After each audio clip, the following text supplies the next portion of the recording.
Hi, so Alexandra Nunez for ABC Puerto Rico. Ooh. Hi. Hi, everyone. It's so nice to meet you. You You all look too. so great, and congrats on this project. Jessica, I want to start with you. Your character is uniquely written, and not just by being a woman. I mean, she's already like defying these pre-established stereotypes that we've all seen forever in these, these sports movies for decades. Where the coach is like this tough love white guy taking the team to glory. So Hmm. what does it mean for you to play this character and defy these stereotypes? And was there any unique trait you specifically wanted to bring to her? Yes, thank you for that question. The casting process in general, they made me read quite a few times, and I think they had it stuck in their head of this idea of how they wanted the coach to be, and they wanted me to be screaming at the boys essentially. And I was like, like I work in the indigenous communities, I work with a lot of young men, and there's ways to show tough love outside of screaming. And sometimes I feel like even for a role could be a little melodramatic.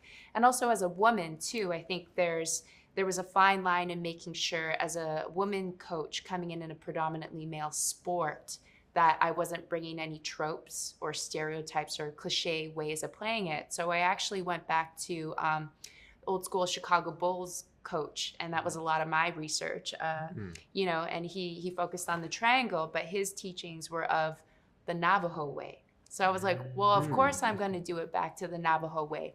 And his approach was not screaming at his athletes. It wasn't always screaming on court, but coming from a place of you're tough, but you also have a lot of compassion. And so I was really influenced by that era and that style of coaching, and making sure to bring that because they're young men as well. And someone in her position would understand the hardships that they're tackling, not just on court, but in their lives, in their personal lives. And there's a lot of intergenerational trauma that as Indigenous communities, we're still very much healing from. So another reason of why most of these boys would be suffering some kind of form of abuse at home. So more of a reason why she wouldn't be screaming at them. She wouldn't be that kind of cliche coach. And not saying that cliche coach, but our perceived idea of what a coach should be, in particular a woman. And I really believe, especially as a woman in this business and a woman playing a tough character, you lose your power when you're yelling.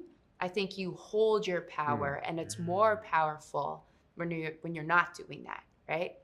So yeah. So thank you for That's that question. interesting. Yeah.